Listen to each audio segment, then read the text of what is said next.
Campaign 2020 is sponsored by Wisconsin Hospital Association, Quick Trip,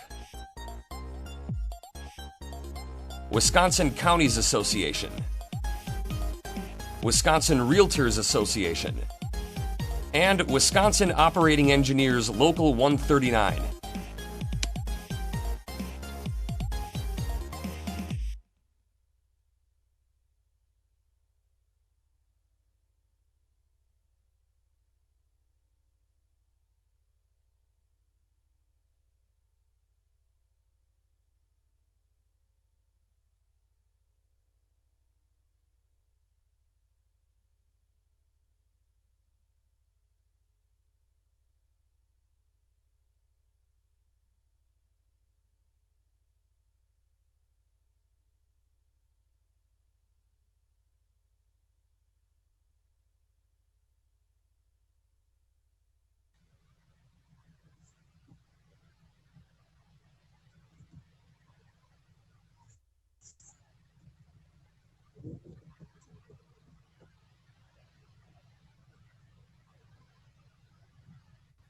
Hey, good evening, everybody. How's my audio? All right. Hello, thank you for coming.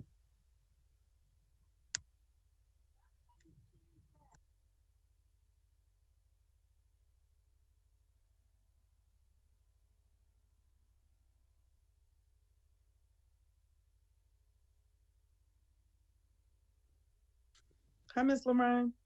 Hi. Selena. There we go. We're getting here. We're letting a few more people join, and then we'll get started. So welcome, everyone.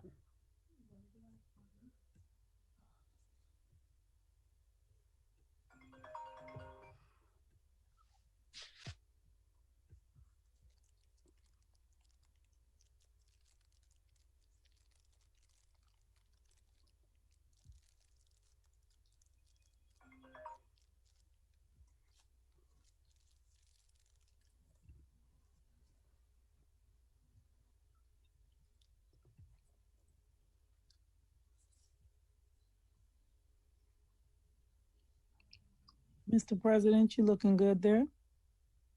You also.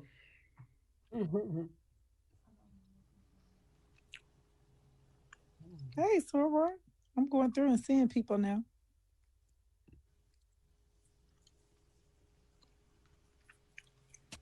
I love your shirt. Does it say my vote? Yeah, I like that. Yeah, my vote matters. Yeah, I like that. That's nice. Both of y'all got one on.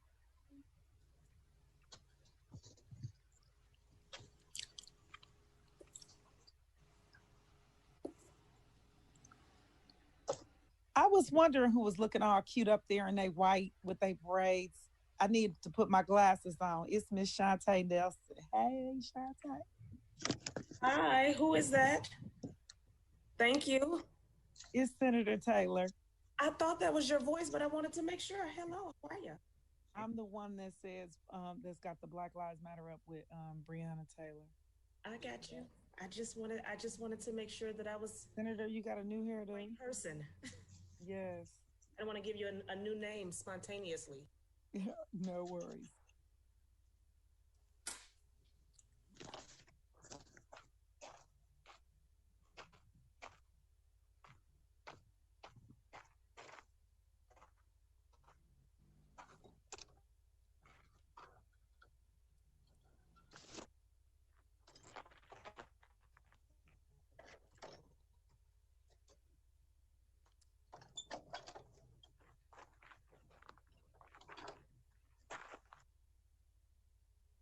Good evening. It is 6:03, and we are going to get started. We're going to ask everyone to mute their phones.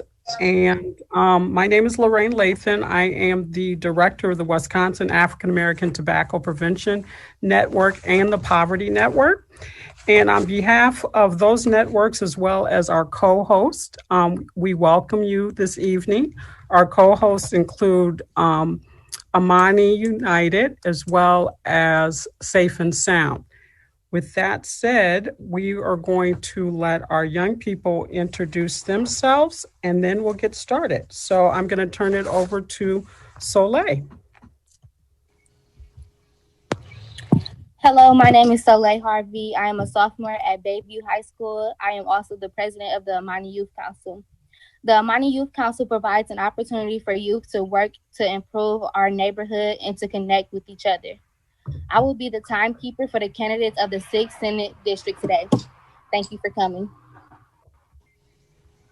And we're moving along to Tiana. Hi, my name is Tiana Holland.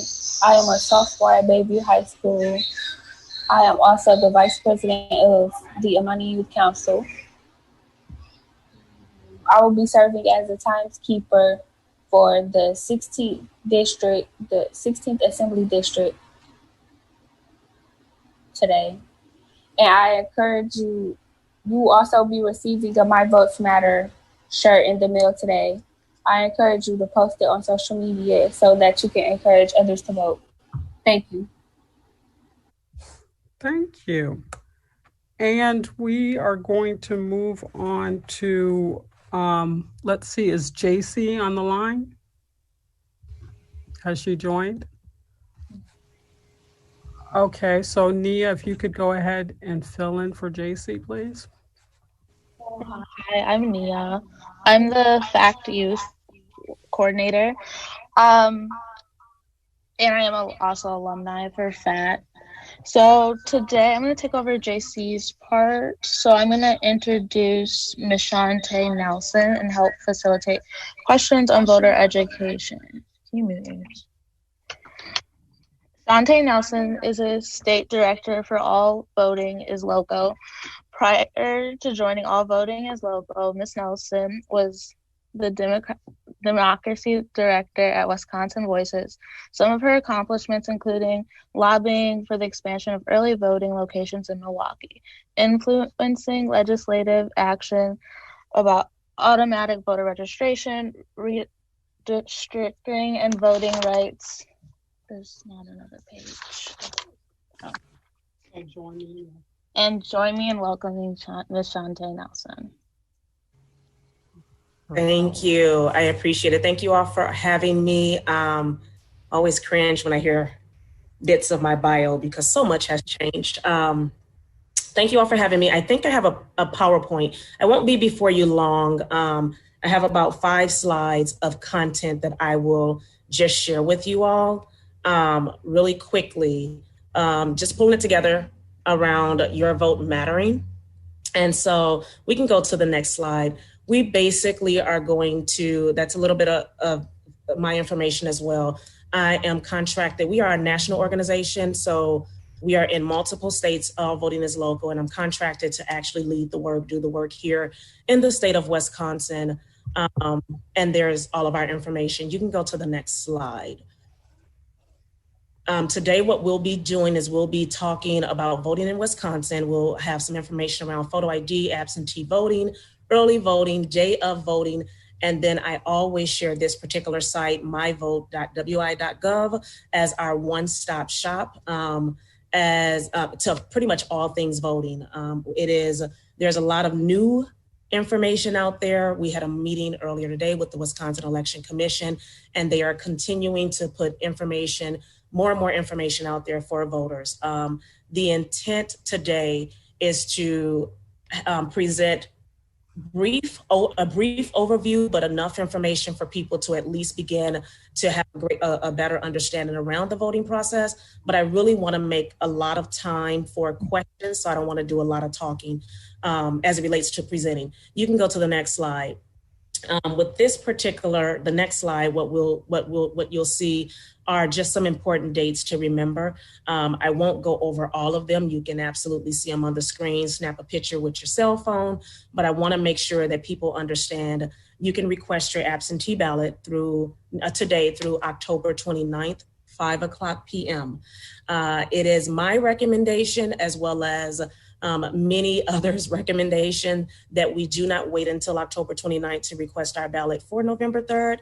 The turnaround time, although It should be great. It is possible that you may run into issues. So we've been encouraging everyone to request their ballot early. You can do it online. You can contact your clerk, things of that nature, to get a copy, get your ballot mailed to you. So October 29th is the state deadline. However, we've been really encouraging people just do it as soon as possible and then turn it around as soon as possible. I'll highlight 3 other dates on here. So if you jump down to the last bullet point in the first column, voting in person absentee across the state, it can start as soon as October 20th. So in-person absentee, which is what we call early voting, that particular process is based upon municipality by municipality. Most of the time, you have a lot of municipalities whom will actually start early voting on the 20th, but that's the earliest that early voting can start within the state. And it will possibly run through November 1st, depending on your municipality. I'll go through 2 other dates. The reason out really quickly, indefinitely confined, the reason why I skipped over that is because that's currently part of a lawsuit, and we're not really sure. Currently, that's the date, but that may change. So we have that. In addition to that, the other date that I'll share, November 3rd, which is when you have to return your absentee ballot by 8 o'clock. I know that a lot of people have been watching the court decision that came out, I don't know, last week or so. And the ruling did extend the date to return the absentee ballot to November 9th. Although we are still using the date November 3rd, the Election Commission is still using the date November 3rd because it is that particular ruling is stayed right now, which basically means it's not in effect right now. And until it goes into effect, we're going to use, of course, November 3rd, and then just communicate to the public that that date has been extended to the 9th of November. And then, of course, Election Day being the 3rd. Really quickly, if you're a hospitalized voter, you have until the 3rd at 5 o'clock to request an absentee ballot. And there's an entire process around that because you actually have to have someone come sign off and then get your ballot back. It's a process, but you can always contact your municipal clerk if there are questions. We can go to the next slide. So here are steps to voting. You need to request your absentee ballot. If you go to the site, which is also within the last bullet point here, myvote.wi.gov, it has an entire landing page that is all about requesting an absentee ballot. There are videos. I actually linked them 2 slides after this one. So you can, but it's videos as to how to request your absentee ballot. And we all know that we need a photo ID to request a ballot in the state of Wisconsin, unless you are indefinitely confined, or it's a little bit of a difference if you are voting from overseas. How to track your ballot. This is a new feature. Once we had everything that went on in April happen, we were very, very instrumental in working with the Wisconsin Election Commission to build this tracking feature. We tested it out in August, which is why we did not make a big hoopla about the fact that it was up and live. We needed to kind of work out some of the kinks. It will be up, I shouldn't say it will be, it is up and fully functioning. So if you have requested your absentee ballot, you can log into myvote.wi.gov. And when you log into that, and it'll say, and you can say, I think it's a tab that says absentee ballot or request my ballot or track my ballot. That's what it is. It's a tab that says track my ballot. You go in there, you select track your ballot, and it's like a tracker, very much like a UPS tracker or a USPS tracker, or like the Wisconsin Election Commission basically says it's like a Domino's tracker, like Domino's pizza. I don't eat Domino's, so I don't know. Anyhow, when I looked at mine, the tracker will continue to be there. And if there is anything that is erroneous in the process of your ballot, so maybe your ballot, there's a glitch in your ballot before it gets to you, that tracker will turn, I think they said orange or yellow. So forgive me, it will turn a different color, you all. And it will literally tell you that you need to contact your local clerk in order to continue the process of your ballot. So please go and check tracking your ballot. Once you receive your ballot and you return your ballot, many people may not know or may have forgotten to obtain a witness signature. That signature also should include the person's mailing address. If they receive your ballot and it has the signature but not the mailing address, it will show in that tracker as well. It won't show the actual reason why, but it will show that there's something wrong with your ballot, and that is an indicator to contact your election clerk. So we really want to try to uplift that as we're dealing with community members to make sure that they know that they can track their ballot now. Of course, we then need to fill out our ballot, and there's a video that's linked in this PowerPoint, and it will be provided to everyone, and then returning our ballot, which there are multiple options throughout the state of returning your ballot. If you're in the city of Milwaukee, there are 15 different drop boxes, which are at all of our local libraries, and they have some hours of operation, but that would be, as well as you will be able to return your ballot during early voting. On election day, we had a little bit of a challenge with communication as it relates to being able to drop your ballot off at your polling location. If you're in the city of Milwaukee, you cannot. You have to return your ballot. If it is a mailed in ballot, you have to return that particular ballot either to a drop box location, mail it in, drop it off at early voting, or return it to a clerk. It cannot go to your polling location on election day. Ballots are counted at Central Count here in the city of Milwaukee, which is a totally separate location from all of our between 170 and 180 polling locations. And in order for them to receive those ballots by the 8 o'clock deadline, they have to be dropped off at one of those locations. You can go to the next slide. So, of course, we need an ID in Wisconsin to vote. And there are a number of ways that a number of IDs that you can use in the state of Wisconsin. I never can remember the entire list, but there is a list. And you can go to the link there, bringit.wisconsin.gov. That is a website that is operated and managed by the Wisconsin Election Commission. It is their photo ID website. All of the information that I'm providing, I literally grabbed directly off of the Wisconsin Elections Commission's website, so that we don't, I'm not the source of misinformation. But of course, if you have a state ID or a driver's license or a U.S. uniform service ID or a passport book or a passport card, those are 4 forms of identification that they can be expired as long as the expiration date is later than our last presidential election, which was in 2018. Those are forms of IDs which can be expired as long as the expiration date happened after our last presidential election, which was in 2018. Of course, then you have a Veteran Affairs ID card. You have this certification of naturalization.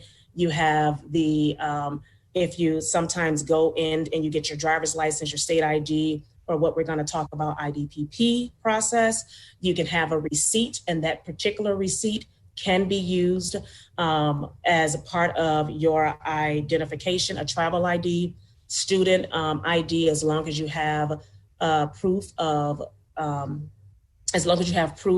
enrollment or enrollment verification. So those last ones that I shared, they cannot be expired. Within the state of Wisconsin, all residents can receive a free ID for voting. There is an application process. You go to the DMV the same way that you would apply for a license or a state ID, and you'd apply and select that you want to apply for a free ID specific to voting. Mm-hmm. Typically, when you apply for an ID, you need like birth certificate, social security card, marriage certificate, something that proves your identity. If you have that information, take it with you. If a person does not have that information, they can take whatever they have that proves their identity, as well as whatever they have that proves where they stay. If they don't have that at all, they can still get an ID. There's a process to still be able to obtain an ID for voting, whether you have documentation or not. And like I stated, you can go to bringit.wisconsin.gov. If you go to the next slide, and the next slide basically shares what the two videos that I was telling you all about, which is how to request absentee ballot, as well as, nope, the other way. How to request an absentee ballot, as well as how to, how to fill out your ballot, which are videos that are also on the myvote.wi.gov's website. It literally walks you through those two processes. So what I would like to do now is just open it up for questions, find out if people have questions, and then we can go from there. You have to ask those questions.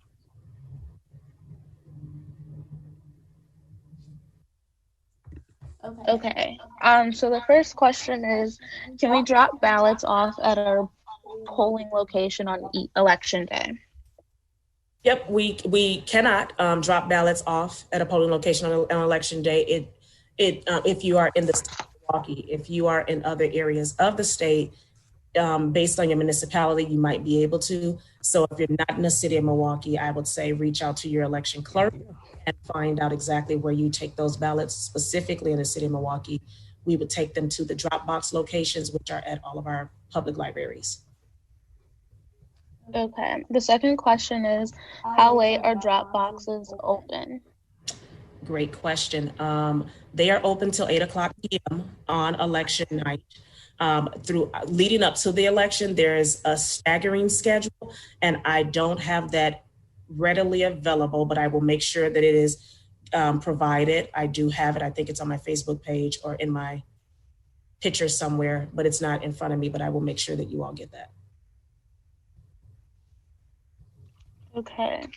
Will there be assistance for people who need to have their ballots witnessed? Yes. So during early voting, of course, you can go to any of the local libraries because that's where early voting will be. And those whom are poll workers can actually assist with ballot witness signature. Okay. I believe that's all the questions. Okay. So we're going to take 2 questions from the audience. You can put it in the chat or you can say it, unmute yourself. Yes. I do believe Midtown will be an early voting site. Let me verify. It is. Okay, thank you, Ms. Taylor.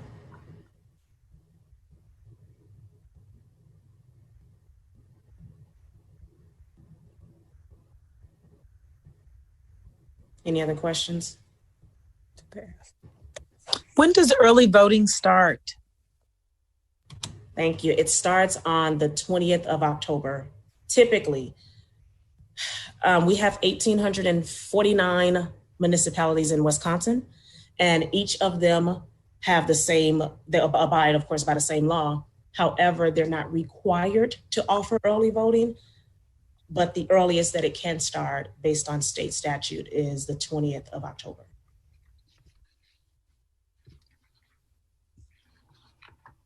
Thank you, Ms. Nelson. Appreciate that positive information. Wealth of knowledge as always. So good evening and hello, and welcome to the Candidates Forum for the 6th Senate District and the 16th Assembly District. My name is Fred Royal. I am the president of the NAACP Milwaukee branch. Our co-hosts today are Amani United, Safe and Sound, Wisconsin African American Tobacco Prevention Network, and the Wisconsin's Tobacco Prevention and Poverty Network. Despite the challenges of supporting communities in a time of protest for racial and social justice and the COVID-19 pandemic, each host has been working admirably to support our community. Amani United is a resident-led coalition of neighborhood residents, organizations, businesses, funders, and officials who have been working together to realize positive outcomes and a high quality of life in the Amani neighborhood. Safe and Sound is a Milwaukee-based nonprofit that focuses on uniting residents, law enforcement, and community partners to support community projects and build stronger neighborhoods. The Wisconsin African American Tobacco Prevention Network working to increase awareness about the impact of menthol tobacco on the health of African Americans and decrease tobacco-related disparities. The Wisconsin Tobacco Prevention and Poverty Network is working to reduce the number of tobacco retailers that are located near schools, playgrounds, and youth-serving organizations. Their efforts and large and small victories are helping to improve the quality of life for residents and young people in this community. Much of the work that is occurring in our community is being done with the goal of improving public safety, public health, and supporting economic development in mind. But we need to support our elected officials to accomplish this and many other goals. We're here today to learn about the candidates' visions, goals, priorities, and plans for improving the quality of life of residents in the 6th Senate and 16th Assembly districts in Milwaukee. I will begin by explaining how we will proceed for the next hour and a half, and then we'll allow our candidates to introduce themselves. Next, we will ask our candidates to answer questions provided by each of the host organizations. Then you will have an opportunity to ask questions via the chat option on Zoom or Facebook, or by calling 414-215-0756 and submitting your questions over the phone. Please keep your questions to issues related to public safety, public health, and economic development. Please be clear, brief, and we will group similar questions together. So listen closely for your question. It may be integrated into someone else's question. Select questions will be asked to each participant in the forum. I will try to get through as many questions as possible in the short amount of time that we have. Now, I would like to briefly explain the forum's format. We will begin by asking each candidate to make a 2-minute introductory statement. After that, we will begin the question and answering portion of the forum. At the end of the evening, each candidate will be given 2 minutes to make closing remarks. I will pose the same set of questions to all candidates. All questions will be asked in a neutral format. Candidates should answer the first question in alphabetical order by last name. Subsequent questions should be answered by starting with the second candidate and continue to rotate through. It is important that these candidates does not always answer the questions first. So candidates, the lineup will be Alcrio Deacon, Kalan Haywood, LaTonya Johnson, and Dennis Walton. That's the order. Candidates will have up to 1 minute to answer each question, and the moderator will keep order to inform the candidates when it is their turn to speak. This is not a debate. Therefore, rebuttals are not allowed. I'd like to remind you that this is a 501c event and that none of the organizations nor myself as moderator endorse any of the candidates. No campaigning is allowed. All of our host organizations value the importance of engaging youth in the political process. Therefore, members of FACT, Wisconsin's Youth-Driven Tobacco Prevention Movement, and Amani's Youth Council will serve as timekeepers and hold warning signs to alert candidates when their time is up. With that, let me introduce to you the candidates. First, our candidates in the District 6, Senate District 6. Incumbent Senator LaTonya Johnson. Senator Johnson is currently serving her first term as state senator for the 6th located on the Milwaukee's northwest side. Prior to being elected to the state senate, Senator Johnson was state representative for the 17th Assembly District for 4 years. Alcrio Deacon. Alcrio Deacon was recognized as Father of the Year in 2016 by Milwaukee Black Chamber of Commerce. He is working in reentry throughout the last 10 years in various capacity and now serves as the program and policy analyst, advanced contract administrator for the state of Wisconsin. Incumbent Representative Kalan Haywood II. Representative Kalan Haywood II represents Wisconsin's sensational 16th Assembly District. He is the youngest African American to ever be elected to state office in Wisconsin's history.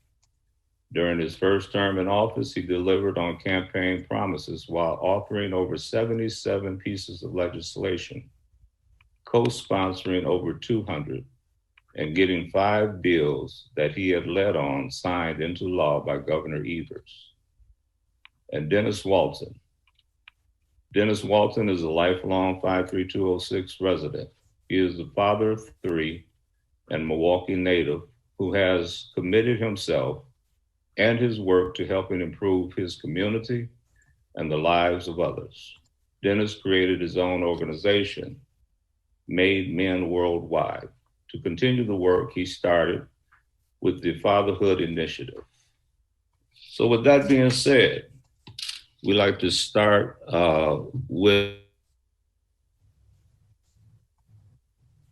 who is running for the 6th Senate seat to give your introductory remarks. Hello, my name is Alcrio Deacon. A little bit about me. I've served the community as a minister for the last 10 years. I was born and raised in the rough areas of District 6, and it would be an honor to serve my District 6 community in this capacity. I've had similar struggles that a lot of the residents of District 6 have had. I don't speak about it much, but getting to know me, so I'll fill you in. My best friend was murdered and shot in the back of the head years ago. I've been pulled over unjustifiably by police with 15 guns pointed at me and not given justifiable reasons for this. Many other things I've experienced. And I believe it's experiences like this and more that needs to be brought to the Senate level. Unfortunately, there aren't any Black males in the Wisconsin legislature at the state level at this time, and I believe that we need diversity at the state Senate level more than ever. As it was said, I've done reentry work for the last 10 years in various capacities, and this is where I learned that it takes proper legislation to make the most effective change. My personal and professional experience of living as a Black man in Milwaukee has brought about the idea for my Bridge platform, which focuses on safety, quality education, economic development. Please be advised that though I'm running Republican, you can vote for me and vote for Joe Biden if you wish. My focus is on safety, quality education, and economic development. Thank you, Brother Alcrio Deacon. Yes. Next, we have Representative Kalan Haywood. Hey, everybody. Good evening. Good evening. I want to thank the co-host for putting together this forum. I really appreciate it. And I'm also glad we were able to adjust to the pandemic and go virtual. Thank you to Fred Royal, who's our moderator. So I'm Kalan Haywood II. I've been the state rep for the 16th district for the last 20 months or so, and it's been an absolute honor. We've had a lot of great work get done. We connected with a lot of great residents. And I have to say, we got a lot of good work done. I look forward to getting done more. We talked about my bio and the numbers speak for themselves, but I really want to take this time to talk to you all about what's going on now in the world. We have a health pandemic going on. We're going through COVID-19, and it's no secret to many people that a lot of folks have denied the fact that COVID-19 is real. I have colleagues on the Republican side, our state Supreme Court, and some community folk who refuse to accept that COVID-19 is real. But I'm here to tell you it's very real. I have a grandmother who's currently in the ICU battling COVID. I have another grandmother who is at home battling COVID. I have an aunt who's at the VA battling COVID. So I've seen it firsthand. I want you to all know that it is real. I need folks to be safe, practice safety, and just follow the guidelines that are being put out. Since the start of COVID, it has been a big thing for the Black community when it came to when COVID hit and everything was going on. It really hit the Black community hard. So I'm encouraging folks to stay safe. Please wear a mask and practice social distancing, but also make sure that we're holding the folks around us accountable as well. And if you're feeling sick, please stay home and keep everyone safe. But it's also important to talk about COVID because we're going through an economic crisis as well. Evictions are high, unemployment is high, and we got to figure out how do we bounce back from COVID in the months to come. It's pretty hard. I look forward to going back to Madison next session to make sure we can bounce back. Thank you. Thank you, Representative Haywood. Next, we'd like to hear from Senator LaTonya Johnson. Hello, I'm Wisconsin State Senator LaTonya Johnson. I represent the 6th Senate District, which is parts of Milwaukee's north and northwest side. Prior to being elected to the state legislature in 2012, I was a child care provider. I did child care for over 10 years, owned my own center, and I cared for some of this city's most poorest children. While doing child care, I noticed that so many of the issues that affected my families and prevented them from reaching the economic self-sufficiency that they deserved lied within our government and with a lot of the policies that were put in place. So I helped to establish the first union here in the state of Wisconsin, Wisconsin Child Care Providers Together. I started out as a volunteer member organizer. Then I served as president of my local, and I worked my way up to vice president of the district council. And in 2012, I decided to take a class called Emerge. Emerge trains Democratic women to run for elected office. I took that class immediately after, started collecting signatures, and was elected to the state legislature in 2012, where I served. I was reelected in 2014.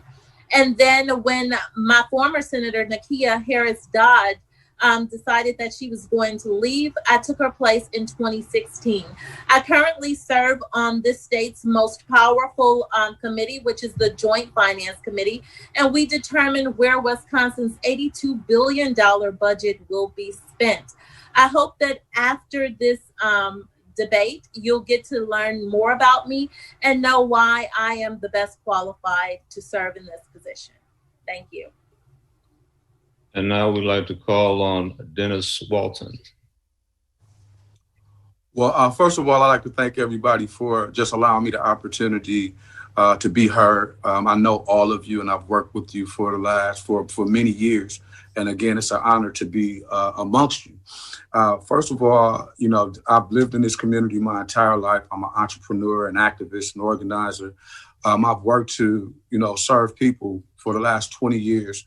Whether it's fathers helping them with child support or helping families to get connected to resources to help them empower themselves, but really just being on the front line as an activist and an organizer to help make sure that we're helping to liberate our people. And again, the main reason why I jumped into this race is not to take away from anybody, but I am on the ground working daily with people, and I'm amongst the suffering that's happening in our community. I think that a lot of the voices that need to be heard are not being heard. I think that the representation that we have we can have stronger leadership, and I want to make sure that I give myself an opportunity to be that voice for those who are disenfranchised. And again, there's so much work that needs to be done in the city of Milwaukee, and everyone's doing their job.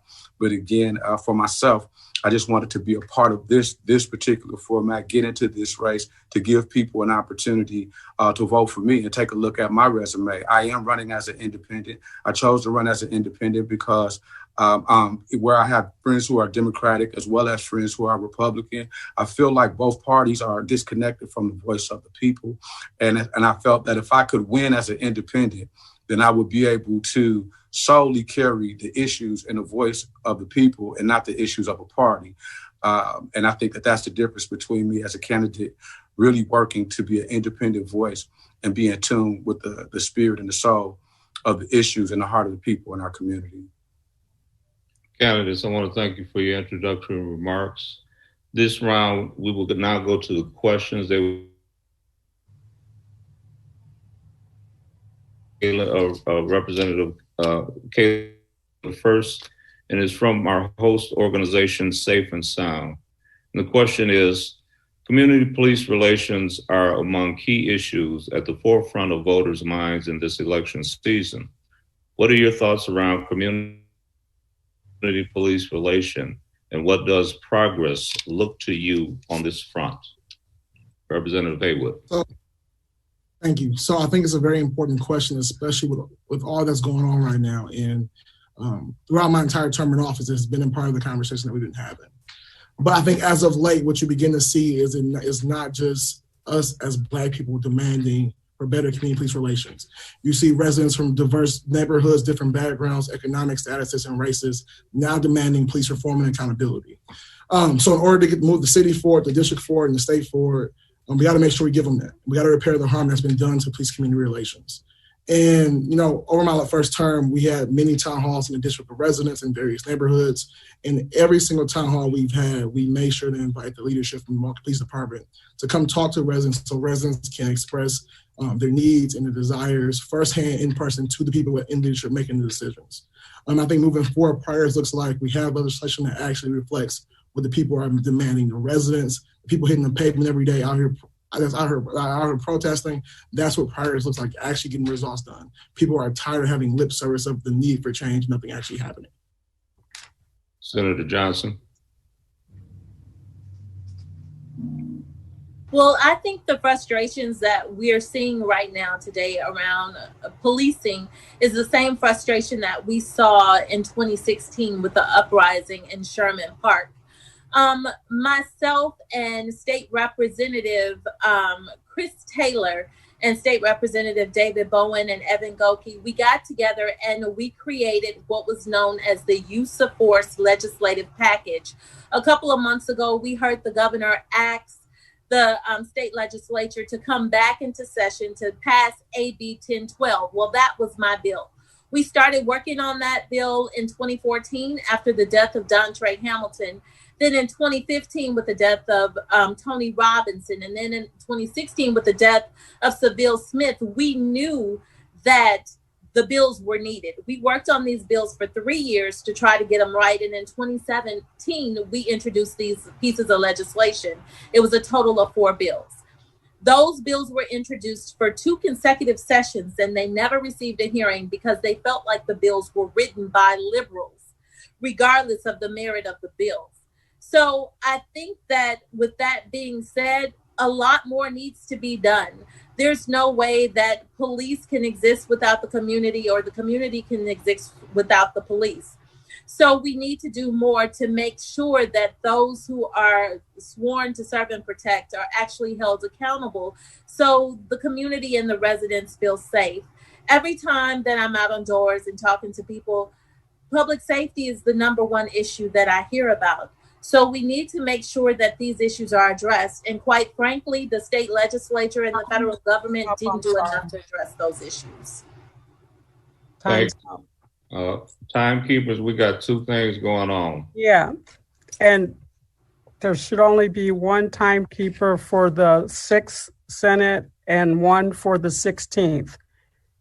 So now we'd like to move to candidate for the 16th Assembly District, Dennis Walton.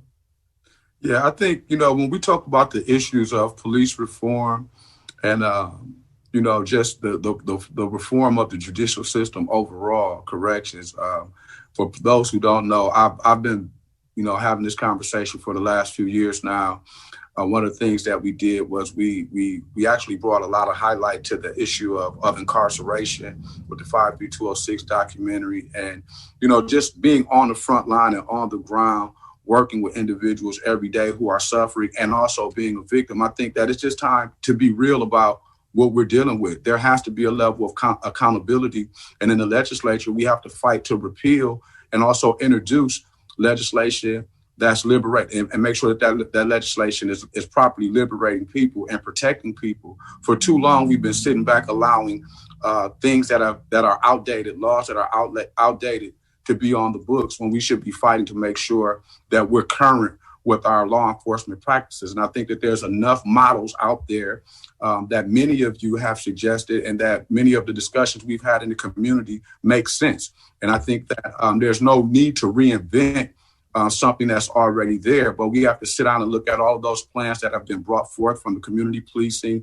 all of the suggestions that have been made, really listen to the heart and the mind and the souls of people, and just be urgent about getting things done. We can't be going back and forth within the legislature fighting about saving the lives of people and holding people accountable. So I just think that there needs to be a sense of urgency around the plans that are in place. And I think we can do that. I think we can accomplish that if we're serious about the times that we're in right now. And we'll finish this round of questions with candidate for the 6th Senate, Alcrio Deacon. Yes, Alcrio Deacon. Police relations are at an all-time low. I believe there's a huge disconnect. It's a hard job, but police are policing oppressed people that are just surviving, as if the people have something to lose. There's a saying that says discipline without establishing a loving relationship leads to rebellion. And I don't think the community feels the love. You can't do true community policing unless you love the community that you police. And I think we all need to ask ourselves that question, do our police really love the community that they are policing? I think it's really hard for any law for a law to make someone check their implicit bias. I think it's urgent. We need to really just start over and make legislation that lets police where they are from. And then from there, we can go and do some training that teaches implicit bias, cultural competence, de-escalation techniques.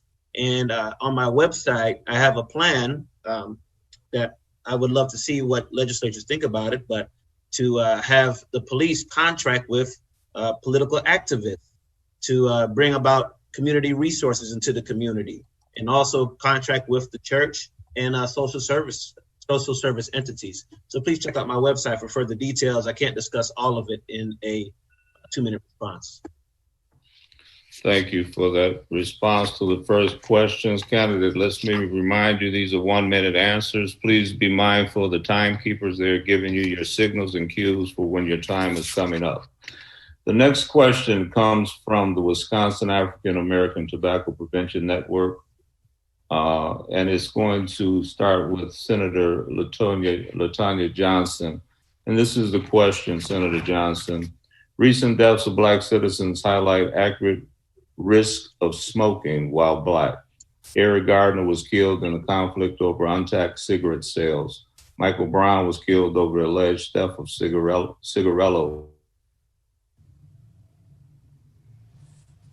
Over a turn signal escalated when she declined to extinguish a cigarette when she was smoking in her car.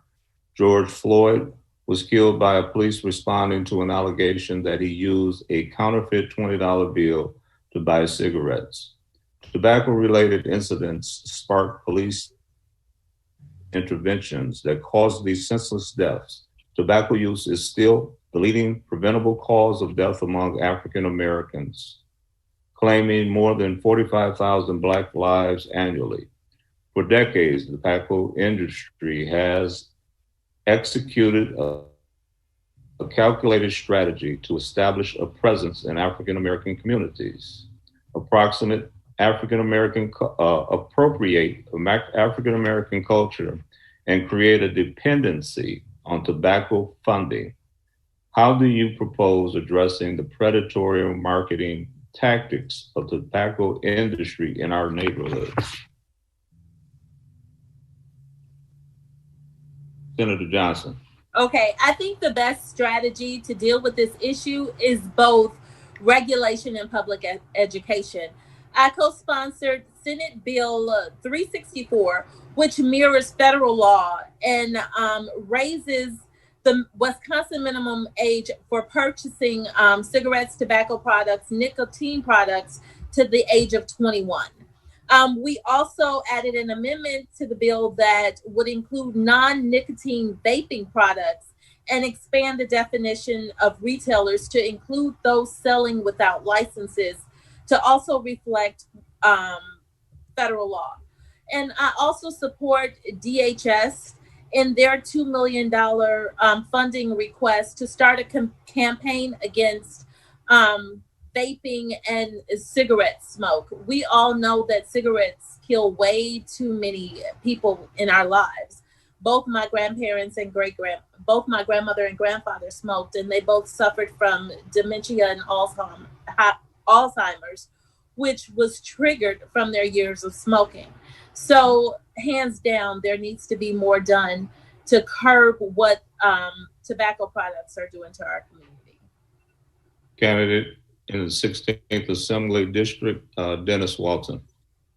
Well, I mean, first of all, we have to recognize the effects of cigarette as a public health crisis. And I think the education piece on making sure that we're providing information to young people to teach them the effects and the harmful effects of smoking is really important. But we also have to go after these companies and businesses that are marketing directly to our children and to our communities. We cannot afford to have great blunts and cherry cigarettes and cherry vapes and all of these different things that are colorful and bright and look like it's something that's being marketed directly to children. When I go into the corner stores, I see every flavor of tobacco, that's available and that's accessible to children. And I see children, even though you have these regulations that are in place, children still have too much access to the Black and Milds, the cigarettes, and the blunts. So we have to do a better job of making sure that we are educating our children, educating our community on putting money into helping people who are addicted. People are really addicted to these things. So how do we improve the public health of the community overall? There's some serious targeted marketing that I think needs to be addressed. And legislatively, we need to hold these places accountable. We cannot have on every corner in our community an outlet that's providing drug paraphernalia and tobacco to young people and expect them to stay away from it. So we have to have a sense of urgency and demand better. Candidate for the 6th Senate, Alcrio Deacon. Alcrio. Alciro. I'm gonna get it right sooner or later. As long as you don't call me Al-Qaeda, we good. All right. So because of the president's aggressive response to vaping, in particular flavored vapes, which affects our white brothers and sisters, I believe that an aggressive response to deal with flavored tobacco products is in order because it affects our Black and brown brothers and sisters. And one possible solution may be to research and see what areas or zip codes have the highest tobacco usage rates among youth and put a stop to flavored tobacco sales in those areas until the rate of usage goes down to a rate determined by a health professional that would ensure the health of that particular community. Once the usage rate goes down among youth, maybe we can consider gradually letting it back into those particular communities or zip codes again. And maybe we can give the alderperson the authority to make this call because this doesn't hit all of Wisconsin as much as it hits particular communities. I believe this method will keep the tobacco companies honest because it would drive them to not advertise to you to the risk of flavored tobacco sales being banned for a season.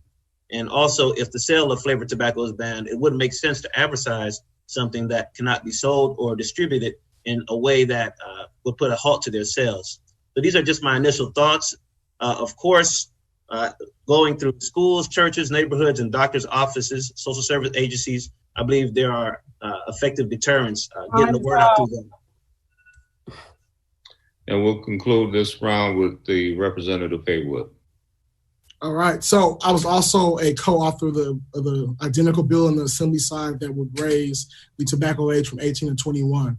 And that's because for decades, big tobacco has preyed on Black and minority communities, and especially young people, my peers. They target us in the advertising and in the marketing.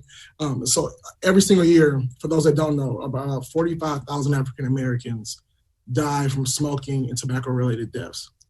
And that's a problem for us. So I want to continue to support bills like Assembly Bill 422 that raised the age, and work with the networks and work with the young people, like the FAT group who's always in Madison. They always stop by my office and say, hey, I appreciate it. To keep pushing policy that will make an impact, change advertising, and stop young people from falling into that trap. But also got to talk about the stressors that lead our community to those things, the lack of housing, the lack of jobs, crime. Those stressors lead our community to that. So we got to focus on those issues too, in the access to healthcare. Super, super important. All right. Our next question comes from Amani United. And candidate Walton, you will start this round of answers. And the question states, various studies have investigated the disparity of Black male incarceration rates and the impact on communities of color. Although the statistics vary, there is agreement that the incarceration rate for Black males in Wisconsin nearly doubles the national average, and that there is a concentration of released and incarcerated ex-offenders in Milwaukee's poorest neighborhoods. What will you do in your role to address this disparity and its impact on Black families of Milwaukee? Candidate Walton. I'm so glad to start out. Hello? Yes, go right ahead. Okay, yeah. Thank you for just asking that question, because again, I live in the heart of the community, in the 53206 community. I've lived there my entire life. Again, I've led the conversation across the nation about mass incarceration of Black men, which is a tragedy. And we have to look at the fact that what are the issues that are contributing to mass incarceration? The lack of employment, the lack of housing, the lack of education. The drug issues that are affecting our community. Look at the laws and how they are disproportionately affecting Black men as they go into the court systems. As we look at men who have been herded into the to corrections and who are coming home, a lot of these men are fathers, and we take that for granted. So we have to make sure that as men are returning back into the community, first of all, before they get here, we have to cultivate a relationship with them before they get out, to help them understand the differences that exist in the community for men who are coming home after 5, 10, 15, 20, 30 years of being in prison. Pardon? Again. Time's up. Your time is up.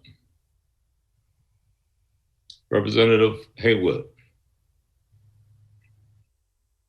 I've had the opportunity to represent 53206 for my first term, and along with Senator Johnson, it's a zip code that nationally is known for incarcerating Black people, and especially young Black males like myself.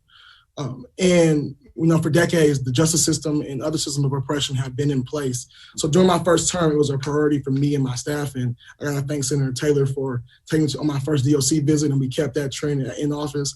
But we traveled the district and the state, visiting these DOC facilities, talking to these young Black men and just Black men in general, and asking them two things: how'd you get here, and what do you need to be successful once you get out? And usually it came boiled down to, when I get out, I need resources, jobs, and housing. And the reason why they got there is the lack thereof.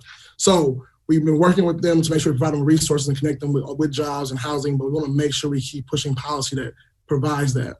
Because if they're giving us the key to how they got there, we can prevent others from getting there. And that's the goal, to be more proactive instead of being reactive. Candidate Deacon.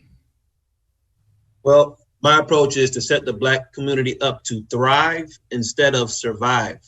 When a community is just surviving, sometimes crime can appear to be a viable option if you are just surviving because you have nothing to lose. I plan to do this through developing employment programs, which I have experience in doing. I've developed one of the first American job centers in a jail facility in the nation. It's currently at the Milwaukee County House of Correction, and now it's known as the Empowerment Center. I also plan to put a dent in the school-to-prison pipeline by starting a Family and Consumer Sciences 2.0 program for Milwaukee Public Schools. This program would teach children the tools needed to succeed in life instead of Shakespeare. I'm talking about stocks, bonds, taxes, job readiness, the difference between owning and renting a home, emotional intelligence so that we know how to get along with one another. Check out deaconforsenate.com for details. I have videos breaking down everything that I hope to do. And we'll conclude with Senator Johnson. Our criminal justice system is just one of many systems that needs to be reformed. We can start by, abolishing the war on drugs and legalize marijuana the same way we do alcohol. And I am one of the authors of SB 377, which seeks to legalize marijuana. The other thing that I know is that 20% of children in foster care will end up in the adult criminal justice system. So if we can fix foster care, we can fix our juvenile justice system and our adult prison population and reduce it by 20%. 80% of the female inmates have some form of diagnosable mental health condition, which means they have mental health issues that have not yet been diagnosed. So if we put money on the front end for education, for foster care, for juvenile justice, for mental health services, we can reduce the prison population dramatically. The problem is that we are not putting enough money toward those services. And this is the last of the first round of questions. And Candidate Deacon, you are up first. And it's from the Wisconsin Tobacco Prevention and Poverty Network. And the question is, flavored little cigars are often much cheaper than cigarettes. 70% of Wisconsin retailers sell little cigars as singles, making them extremely affordable for teens. What could the legislature do to keep our youth from turning to those products as an alternative to more expensive conventional cigarettes? Well, I believe education is the key. Pushing more resources to give education so that the youth can make better choices and not do that. And again, I also think that, monitoring the sales to see if you are taking cigarettes and using them when they're not supposed to be able to determine if we need to put a stop for a season to the sales. So that's some of my initial thoughts with that issue there. Thank you. Representative Haywood. I think the first thing we should talk about is we need to make sure that there is no cheaper option. I feel that if folks are buying flavored little cigars, it should cause just as much of a financial impact on their pockets as cigarettes do. But I also think when it comes to young people, they turn to these products because of the predatory marketing and advertising, but they also aren't aware of the impacts, the negative impacts of tobacco use. And they also have a lot of free time on their hands, so they wander to the corner store and they fall into that. But I want to work with groups and young people like the FAT Group to make sure we educate our peers, reform the education system as a whole and increase it, but inform our peers about what the negative impacts are. But also find ways to have meaningful programming that creates recreational opportunities for young people. We got to give them an outlet to express themselves, but also even develop occupational skills. If they could take that energy and funnel it into something positive and productive, they're less likely to wander off and fall into bad things.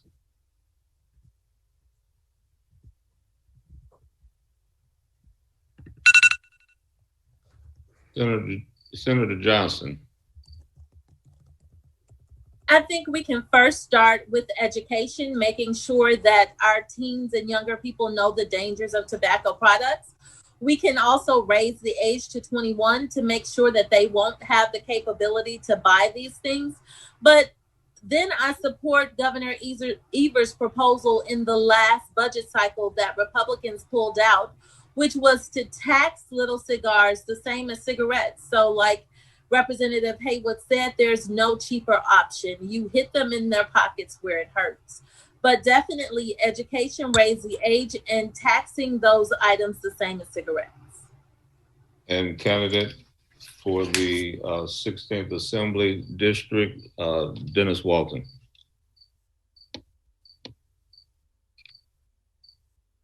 Dennis, you still with us?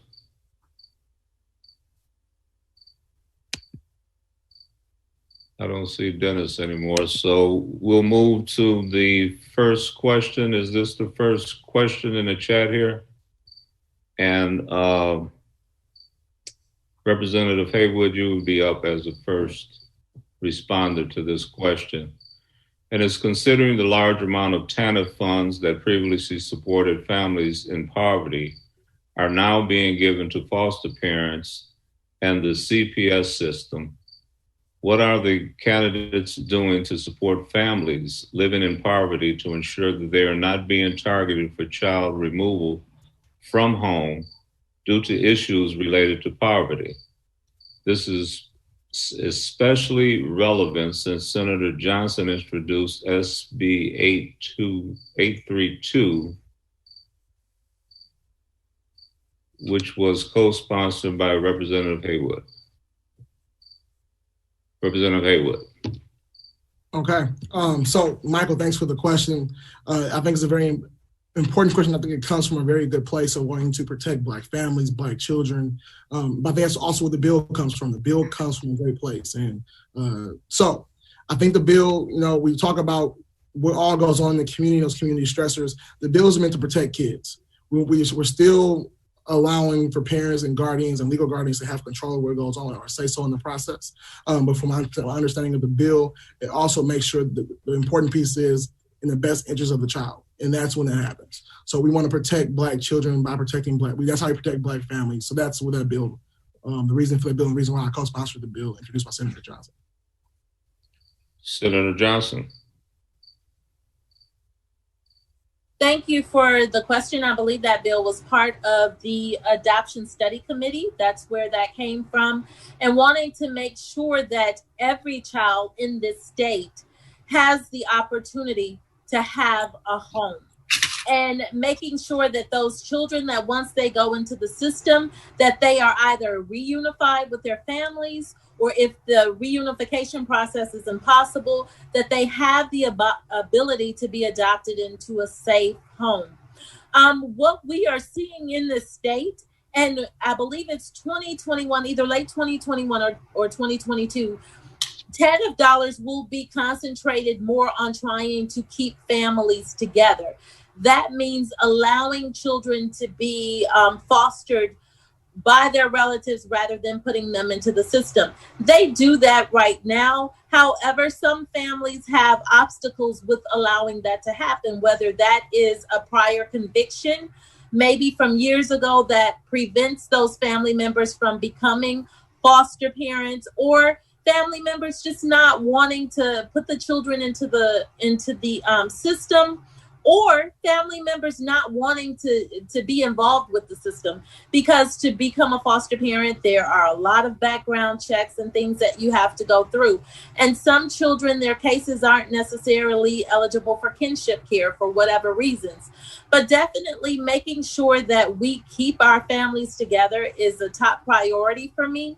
And if that is not possible, making sure that those children do not linger long-term in the system, that they have the ability to have a qualified adoptive. Is candidate Walton back? Yes, he is. He has rejoined us. Candidate Walton, did you hear the question?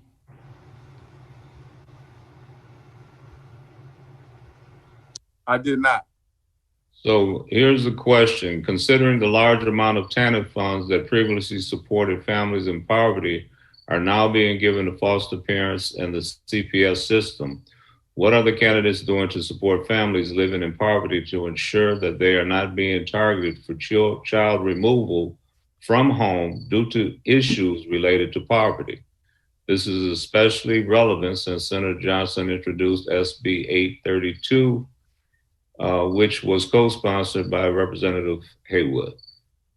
Well, one of the things that we can do is make sure that we're supporting fathers, and preventing fathers and preventing children from going into the foster care system, by making sure that their fathers are properly equipped and that they have the resources that they need to sustain their families. Many times children are going into the foster care system and their fathers are not even given consideration to be able to take care of their children. So we have to make sure that we're providing economic opportunities and making it fair in the judicial system and in the court system so that men can be stronger resources as it pertains to stabilizing their families. And I think that's one of the main things that I've been focused on, is helping fathers to become stronger and helping men to understand their role and provide them with the information and resources that they need to empower themselves. But I think that's one way that we can accomplish that is by looking at the entire family development and making sure that men are playing a significant role and stepping up. And candidate for the 6th Senate, Brother Deacon, you will be wrapping this question up. Well, my approach is to put families into positions where they do not get into a position as to where their children are candidates to go into the system. Early in my career, when I facilitated fatherhood, I worked with a contract. I had a contract with the foster care system, and I assisted numerous parents with getting their children back. We did visits, even volunteer time on Saturday, to where they had to do joint visits. And a lot of times fathers give up when they feel that no one's paying attention to them. So if we work through the social service agencies and we get them connected with the foster care system to get the word out that, hey, you are a candidate. It doesn't matter what's going on with you. You can put yourself into position to keep your kids. A lot of fathers step up to the plate, but they need to be a helping hand as a buffer, I guess, sometimes between the system, because a lot of times they don't believe that the foster care system is really trying to work with them. So again, my approach is to not let them get into that position by giving them jobs and by keeping them connected to their families.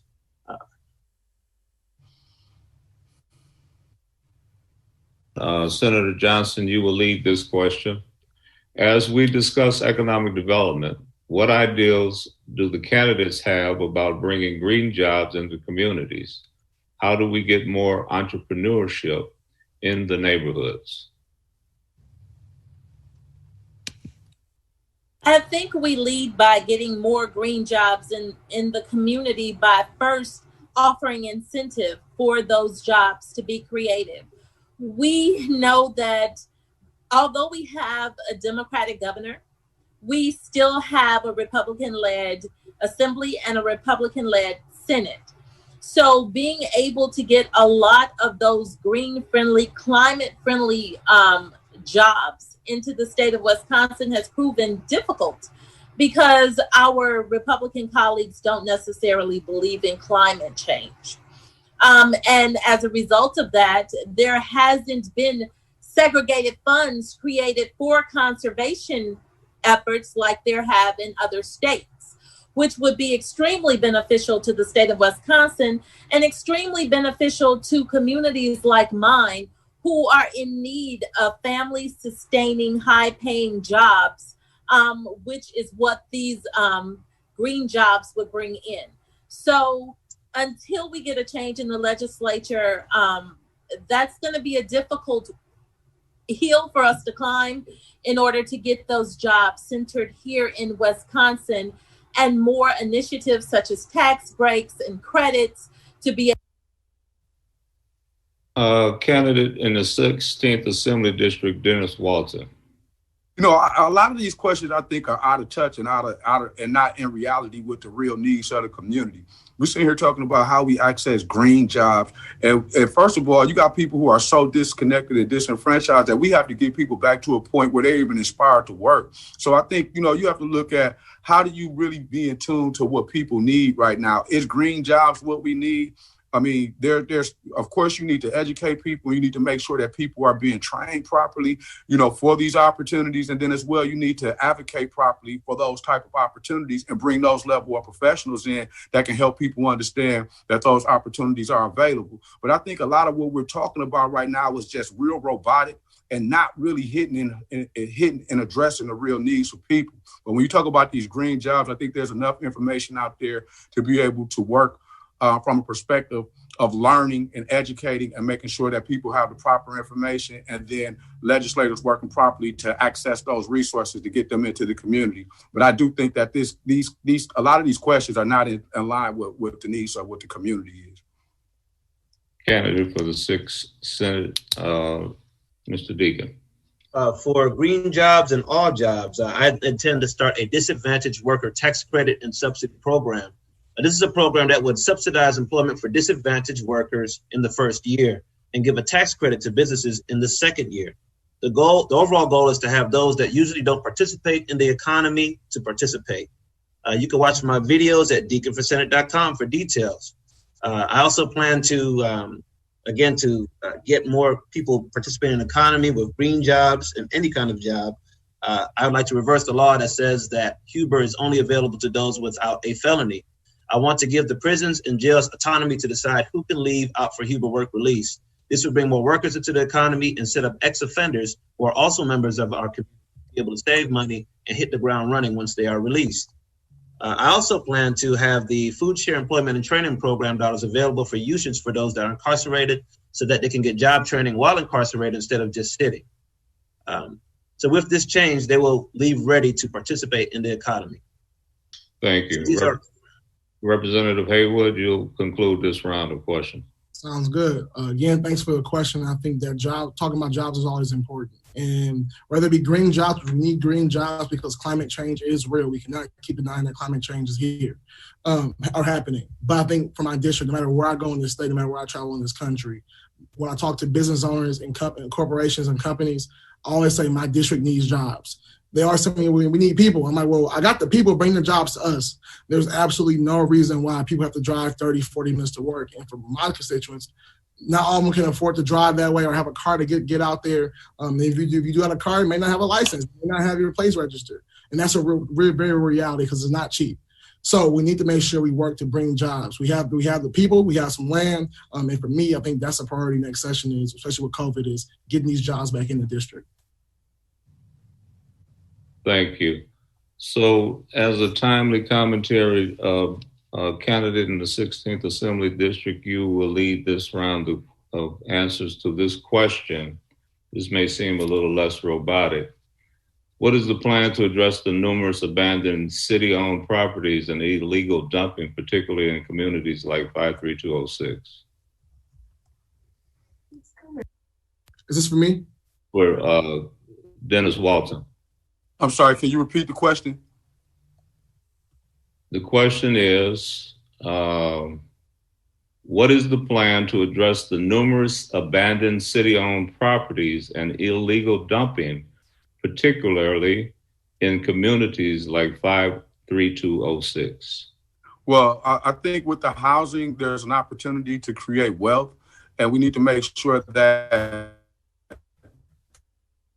people who are in those neighborhoods have access to those properties. We have properties that are $2,000 and $3,000 and $4,000 and $5,000, but at the same time, people don't have access to those properties because they don't have the $50,000, $60,000, or $70,000 worth of credit line to make sure that they're able to abide by the scope of work. So I think we need to be practical about making those homes accessible to people who can afford them and create a real plan to get people into those houses. But I think as of right now, what we're doing is we're allowing people to suffer when those homes can be made available to people. And there's an opportunity for us to accomplish that and create wealth. And too many people are coming in from the outside to take advantage of that. When we talk about the dumping, we have to get more stringent upon regulation, making sure that we're calling, making sure that people are not afraid to call in dumping, and making sure that the community is more involved in holding people accountable who are coming into our neighborhood with the dumping. But they have to feel safe and feel like they're not going to be harmed in that process. Candidate for the 6th Senate, Mr. Deacon. I encourage everyone to check out a program called Ezekiel Hope. What they do is I've gathered people to participate in the program while I worked in the jails, and they take people that are incarcerated that are going to be coming back to the community. They take them and they go and they work on the houses. They show them different trades. And I believe we should develop a model that's somewhere around there to where you can get trained to fix up the property and then give it to those that participate in the program at a discount. So that's just my first thoughts. You know, we're asking a lot of deep questions, and I love to give answers that cover all aspects, but that's what comes to my mind on the question that has so much going on with it. That's how I would address that concern. Representative Haywood. We have been working with the city for my entire time in office around the vacant houses and the illegal dumping. My family lives in the district, and I literally have sat outside in alleys waiting for DPW to come through and get the garbage and talk about how horrendous the alleys are. And we've had neighborhood walks with residents like Miss Doris, Miss Brenda, and we walk through with DPW, with DNS, with forestry and sanitation.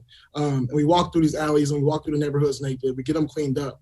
But I think moving forward with the houses, I serve on the Wisconsin Housing and Economic Development Authority, which goal is to increase housing around the state. So we want to figure out, we got the housing stock. How can we get the houses that are abandoned in the city in the hands of residents who will care about the homes, invest in them, and are a part of the community? And for the legal dumping, we got to hold folks accountable.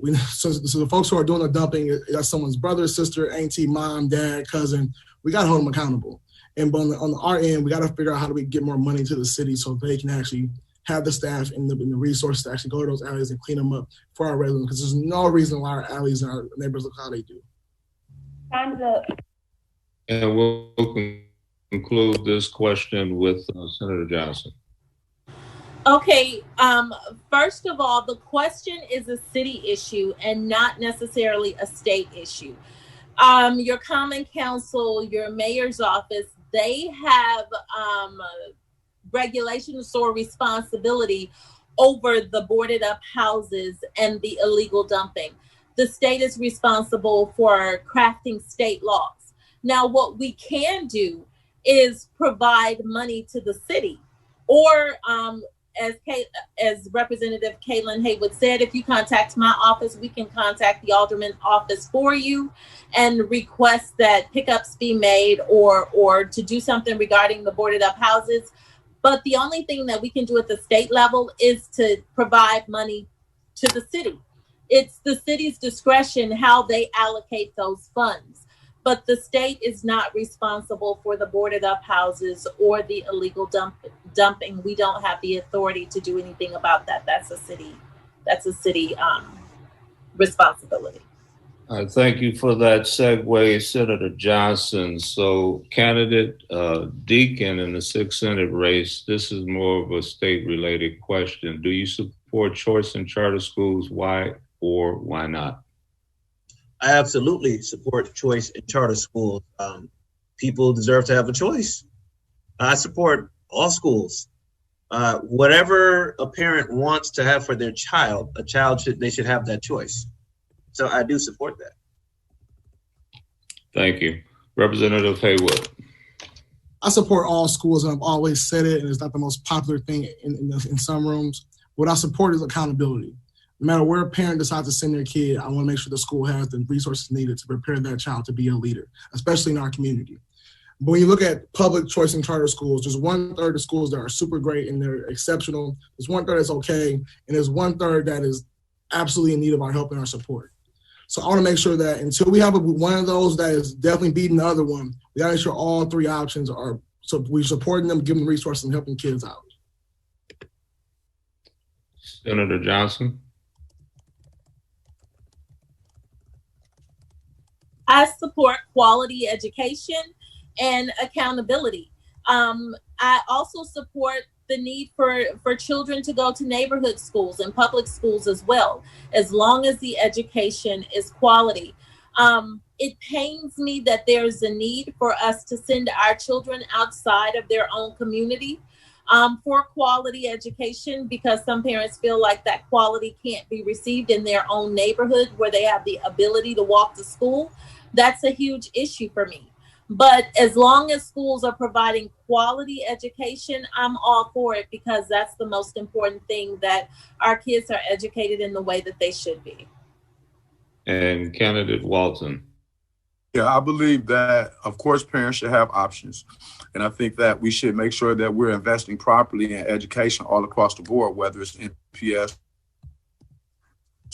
or choice or charter. But I think we have to get up out of this argument and this debate about which is the best, and make sure that we're putting children and families first as it pertains to education. Right now, it's too much of a political game that people are playing. And when it all boils down to it, our children and our families are suffering. So I support any institution that's successful in educating children. If they're not successful, then we need to evaluate that, do an assessment, and make sure that we get them the proper resources so that they can improve.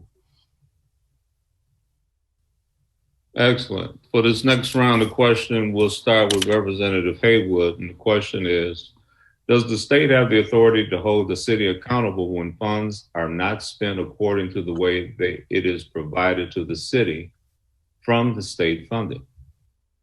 So I know Senator Johnson, who sits on Joint Finance, can talk more in detail about it. But when the state gives money to the city, we give it as shared revenue. We do not earmark those dollars to go to specific purposes. As state electeds, we can make calls to city officials and city departments to kind of put some pressure on them, but it's up to us as voters to hold those city officials accountable in those departments.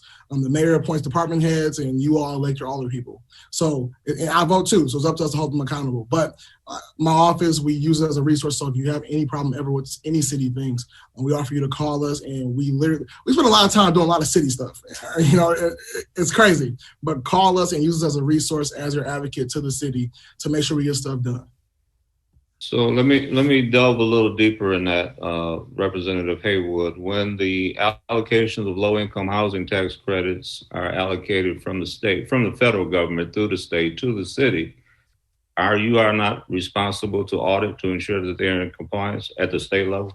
So that scenario is a little different. I was assuming the question was geared towards the illegal dumping and the city resource in that question.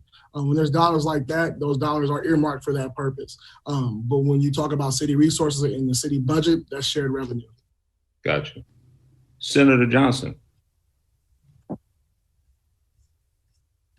Like Representative Haywood said, if the monies are specifically earmarked for a specific purpose, those dollars cannot be used for other things.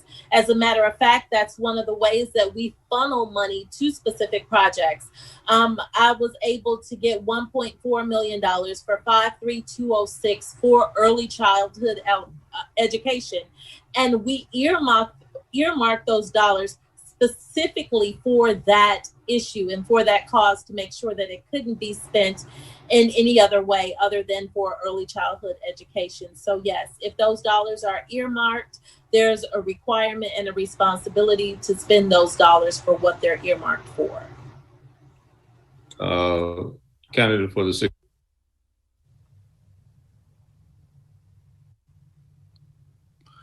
I'm sorry. This Zoom is breaking up for some reason. I don't know if that question was towards me or towards Alcrio. It's your turn to answer the question if the state can hold the city accountable for funds that are not spent according to the way that they were allocated. If the state can hold the city accountable for earmarked funds if they're not spent in accordance to that earmark. I'm gonna have to pass on that question because I'm not sure I understand the nature of it. Candidate for the 6th Senate, Brother Deacon. Well, there's a term called disallowable costs, and I currently oversee a multi-million-dollar budget right now, and I've had to have some tough conversations with contractors about disallowable costs and not spending money where it's supposed to go. My approach is to work with those. Of course, you want to give dollars and let people do what they do because everyone has their position for a reason. But sometimes you have to earmark money to get certain things done. And you want to make yourself available to make sure that those that receive the money understand what it's for. And you try to be a resource to guide them on, how to do it. So, yes, I do believe that I do believe that if money is given and it's determined that this is what it's for, that's what it should be used for. Thank you. Senator Johnson, you'll take the first crack at this question. What would you do to reform W-2 system so it actually helps people get well-paying jobs? Right now, people leaving W-2 do not get jobs that can really sustain them in the long run. When W-2 first came into effect back in 2000, I was a financial employment planner for the W-2 program. I was responsible for converting cases from AFC to W-2. One of the things that I would say is that there needs to be probably more education and more training. What we're starting to see is that, like I saw when I was a financial employment planner, there are usually reasons that individuals are not currently employed, especially if the market is okay, whether that's AOTA issues, literacy issues. So making sure that we can get those participants to a level where they can keep a job. Sometimes it's AOTA issues and they need AOTA counseling. Sometimes it's literacy issues and they need literacy services. Sometimes it's childcare, abusive relationships. So making sure that there are services and education available, but also making sure that you get good partners to provide those on-the-job training. Sometimes people will take in our W-2 participants and have them work for 6 months because they can get partial funding, and with the promise to hire them on, and they don't necessarily do a good job with training. Candidate Walton, same question. Well, again, I think we need to look at the real issues that are affecting people and really be in tune to that, and look at the issues of poverty and make sure that there's a proper investment to eliminate poverty. Make sure that we're putting significant dollars into helping people rebuild themselves so that they don't have to be a part of that system. But I think that if we have the proper investment into our neighborhoods and we're leveraging resources appropriately, that we can get people to a place where they don't have to continue to be a part of that system, but they can learn how to stabilize themselves and create wealth for themselves. Alcrio Deacon.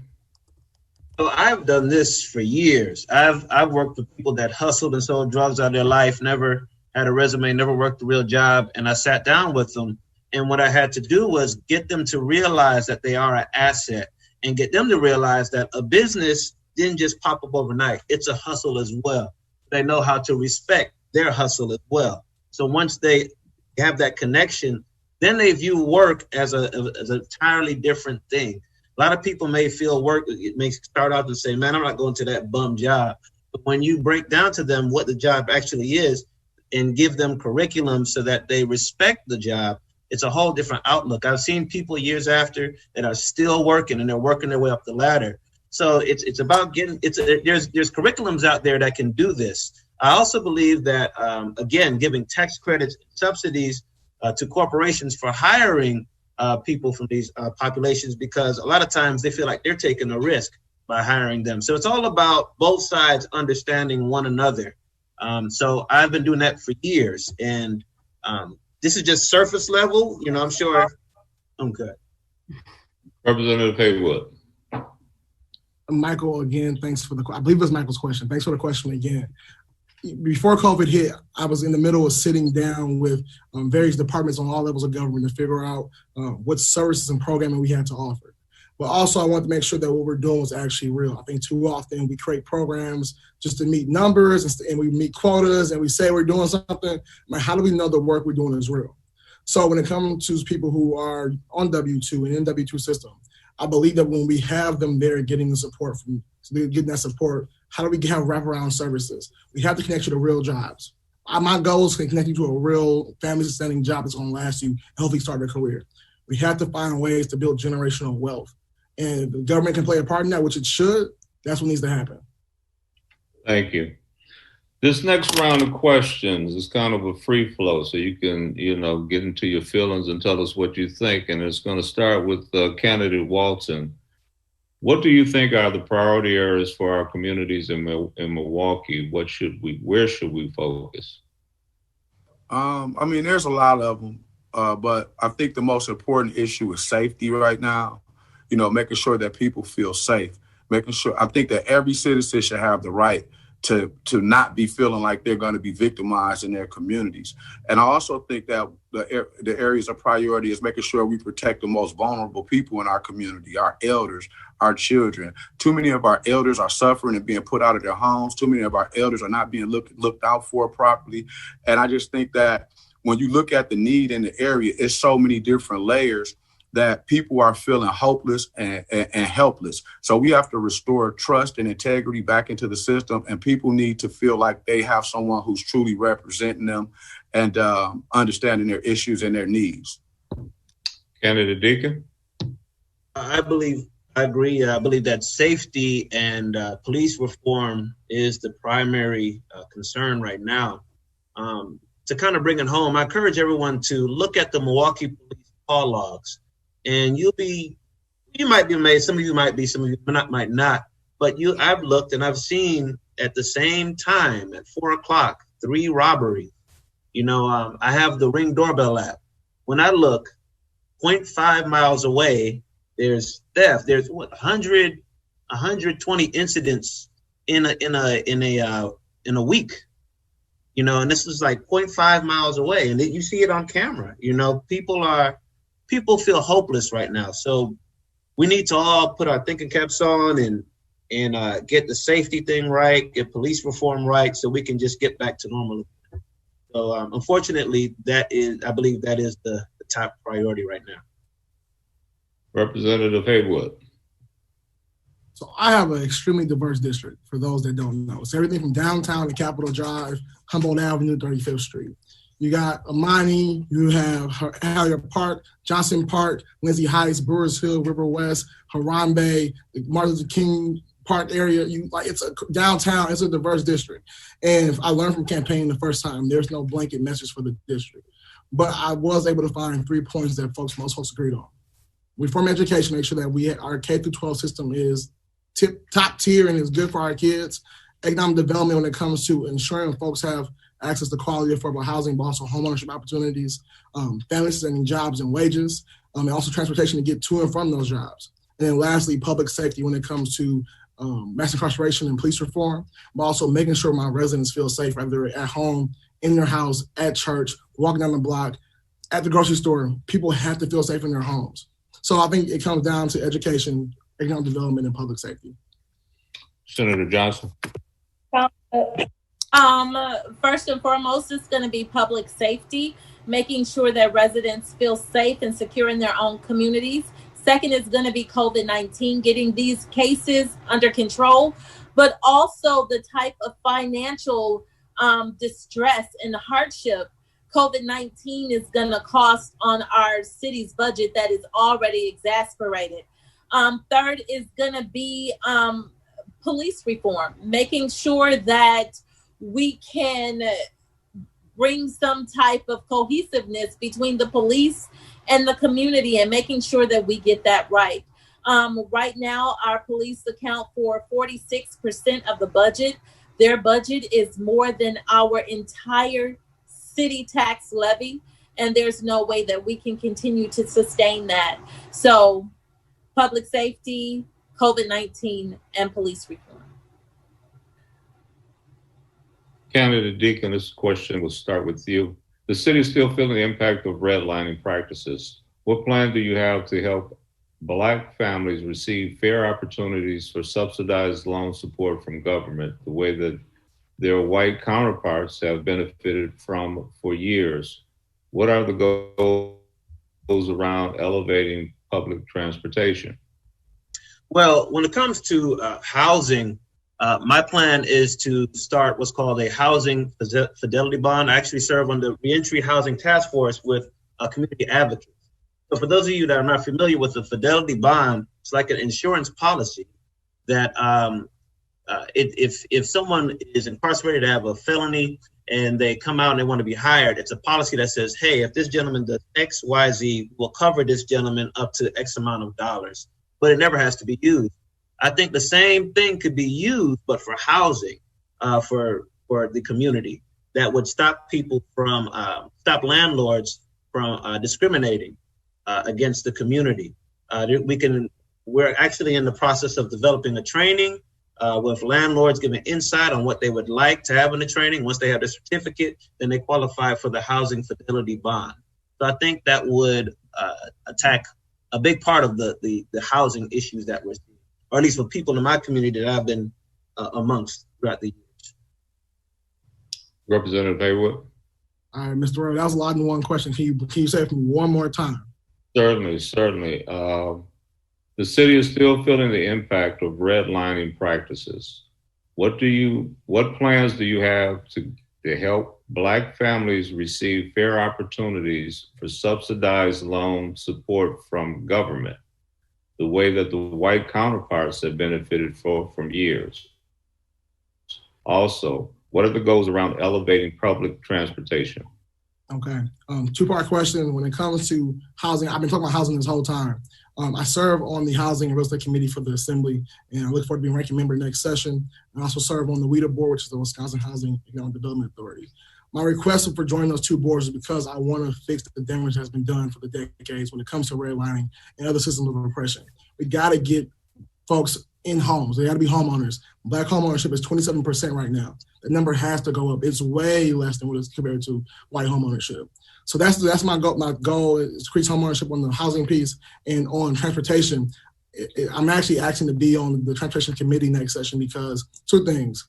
One, when we have transportation projects, I want to make sure that those dollars that are being spent equal to jobs for real people in the community that project's in. So for minorities, women, but also transportation, people need that transportation system to get to work, to and from the doctor, to get access to healthcare.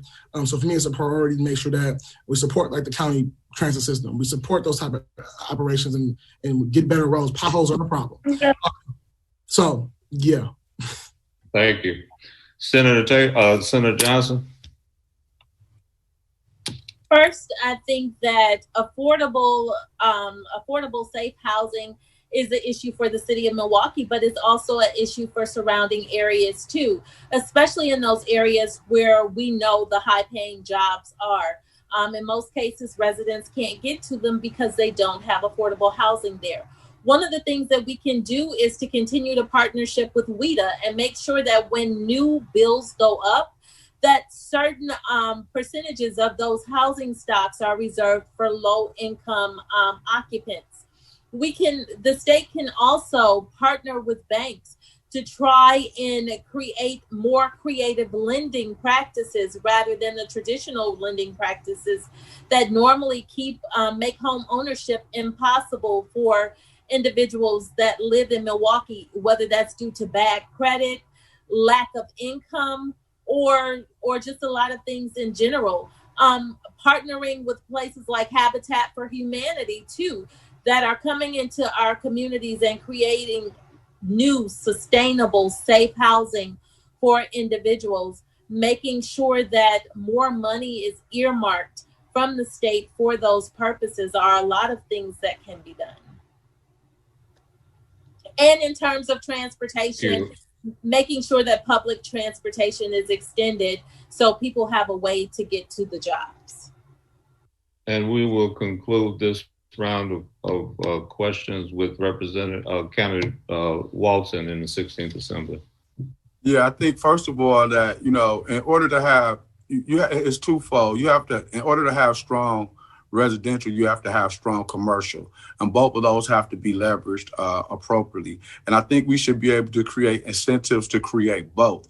If we can give $4 billion to Foxconn and subsidies and incentives, if we can give $2 billion to Pfizer Forum for Development, we should be able to access those same type of dollars into the Black community to make sure that people have access to decent housing and they're able to take advantage of the opportunities and create wealth for themselves. As well with the transportation, I think there are many different studies that are out there that are good studies. I think we need to take a look at them and then, collectively agree upon what's best. Well, I'd like to thank all the candidates for your participation and for your diligence on staying as close to the time remarks as possible. At this time, we'll have our 2-minute closing remarks. And since we started with Candidate Deacon, we will start this round with Representative Haywood. I want to again thank the co-host and thank you, Fred Royal, for hosting a wonderful forum. And everyone who tuned in and listened, I think it's really important that we get involved in democracy, and that's what we need this year. We need folks to get out and get engaged. I did a lot of great work my first term. I've been in office 20 months. I got elected at 19, and folks said he's young, he's not be able to do it. We proved all those folks wrong. We got work done, we got bills passed, which is super hard to do in the minority. I look forward to going back to do that. Right now, my predecessor sat in this seat for almost 26 years. And my opponent, he had ample opportunity to go and do all these great things that he wants to do and advocate for. But right now, we're getting work done, and we don't need that to stop. we're producing results. We're engaged. We're in every neighborhood. We're at every town hall meeting. We're at every community meeting, every bid meeting. We're getting engaged. The work cannot stop now. I don't know if you watch the news or not, we're at a really pivotal point in history.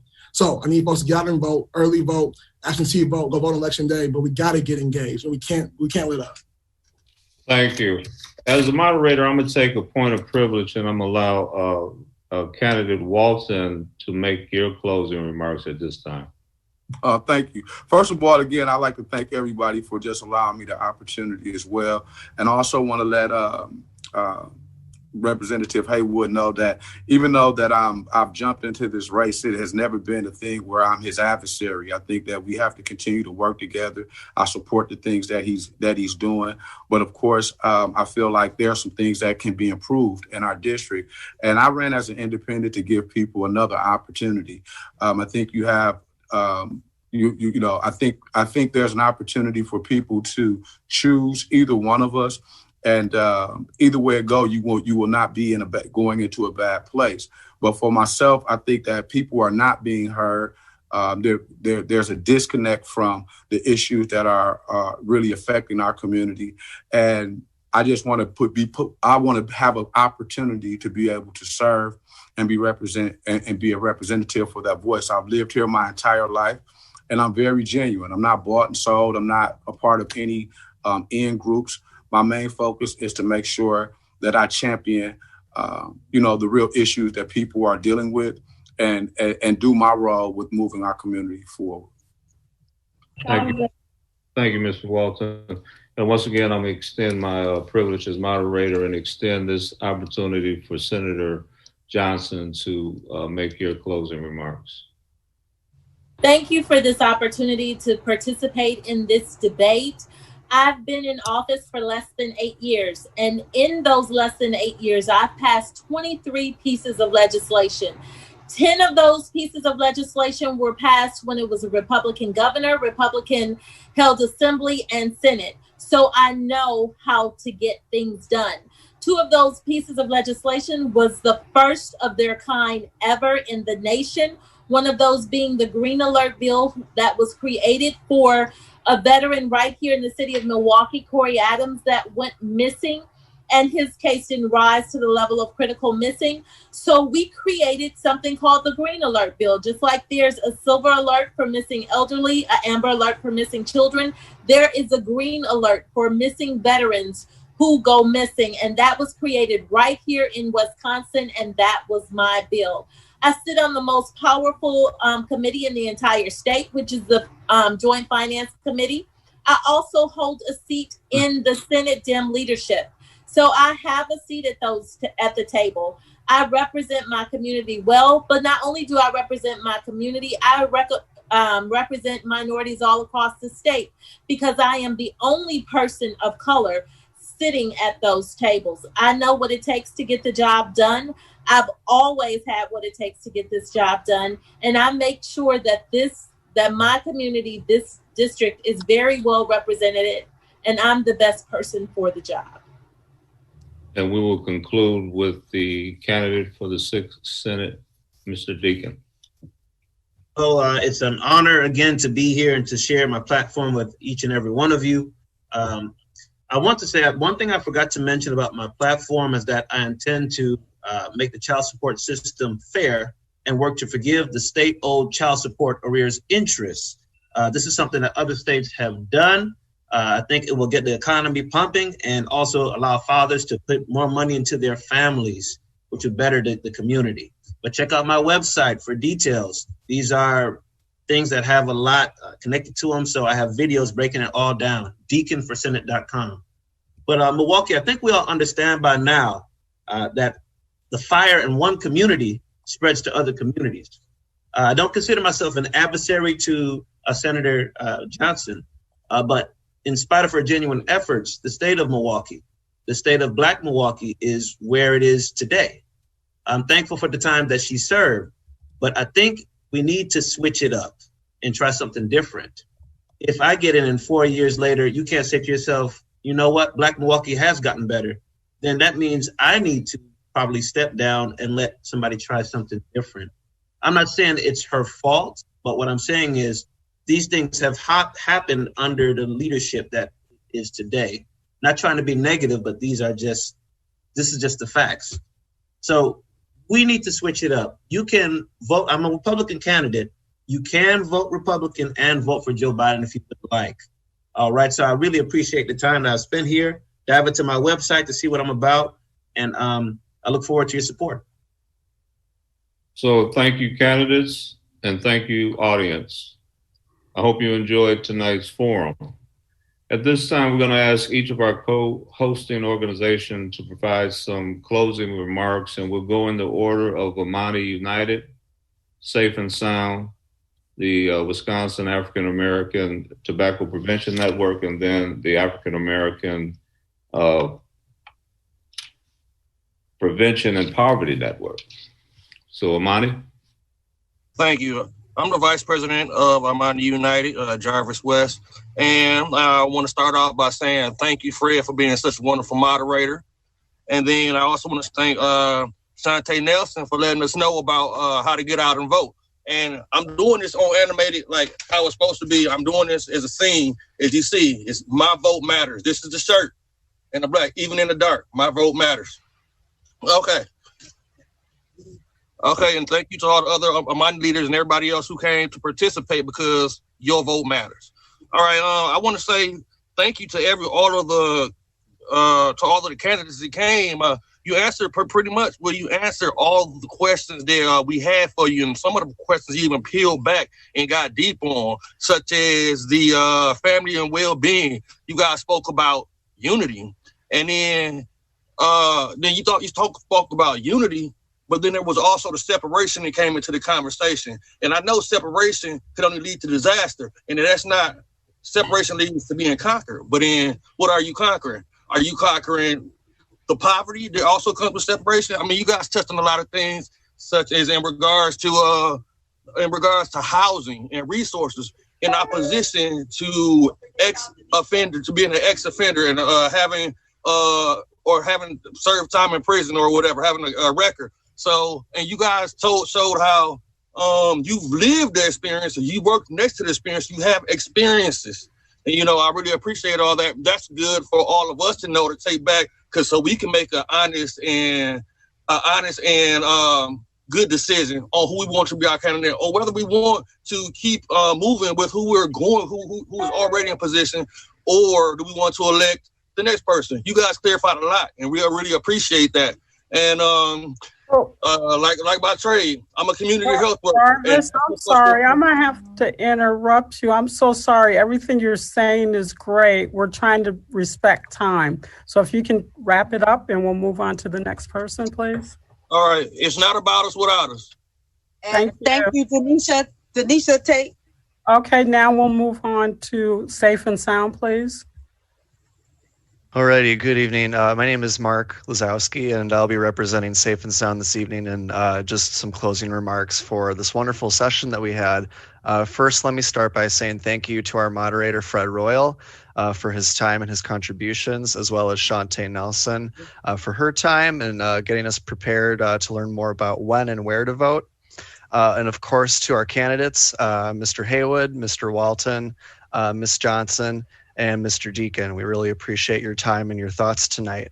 So if I could just say one thing about our organization, of course, we mentioned earlier in the program tonight that we really believe in the unity between residents, young and old, law enforcement, and community partners and resources to really create a strong and safe community. Safety, of course, being one of the top priorities that we spoke about this evening. So as part of this, we really do believe that our elected officials have a strong contribution to make in the overall safety of our communities. So really what that takes too is just an openness and a thoughtfulness as part of their contributions to be telling us how they feel communities can become safer. So we really respect this evening that they shared with us some of their thoughts in an open manner to be able to show us, how they believe that we can make our communities safer and stronger. So, and part of my thank you and closing remarks, I would like to thank our participants tonight. Thank you for your time and your questions. I think that they were well received in this space. Please, as a reminder, please vote. That's what this is all about. So make sure you make it out to vote. And we hope that you learned a lot this evening. And thank you for your time. Thank you, Mark. Tobacco My name Prevention is Network. Edward Mendez, and I'm speaking on behalf of the Wisconsin African American Tobacco Prevention Network and the Wisconsin Tobacco Prevention and Poverty Network. And I'd like to first thank Ashante Nelson for her voter education presentation. You did a great job, and I also wanted to let participants know that we're going to be doing a more detailed voter education presentation in the near future. We will be sending out information on that as it becomes available, but we hope that you will be able to join us for that. It will be virtual as well. I'd like to thank our moderator, Fred Royal, for, as always, doing an amazing job moderating today's session and keeping the flow going. I'd like to thank our candidates for speaking on these topics that all the host organization and other organizations in Milwaukee are so passionate about, especially for being so knowledgeable on issues related to tobacco, which my director and I have been working for years to address these tobacco-related disparities in Milwaukee. I'd definitely like to thank all of our participants for joining us today, for giving us your time this evening, and I'd like to encourage you all to make sure that you get out and vote, whether it be via absentee ballot or whether you decide to mask up on November 3rd and get out to your polling station. We really need every vote. My vote matters, your vote matters, all of our votes matter. And I'd like to also thank my director, Lorraine Lathan, and the planning committee for all of their hard work. And unless Lorraine has any closing words, I'd like to thank everyone for being here. My only closing word is I'd like to thank everyone, Fred Royal, everyone who was involved. And I'm sorry when we had to interrupt and say time up to the candidates. But I want to thank everyone. And our FACT teams and Amani Youth Council. Thank you. Thank you all. And you'll be getting your t-shirts. Thank you. Thank you. Thank you. All right, thank you. Campaign 2020 is sponsored by Wisconsin Hospital Association, Quick Trip, Wisconsin Counties Association, Wisconsin Realtors Association, and Wisconsin Operating Engineers Local 139.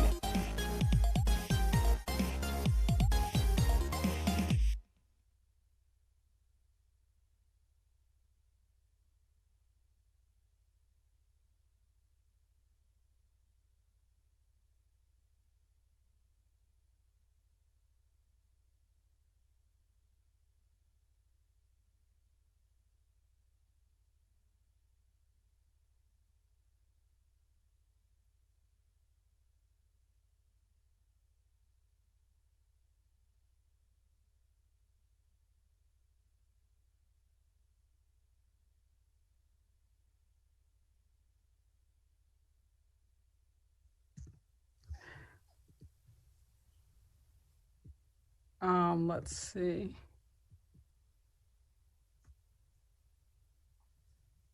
Well, I'll call you. I'll call you. Right, I'll call you. Close the room. Bye. Okay, bye.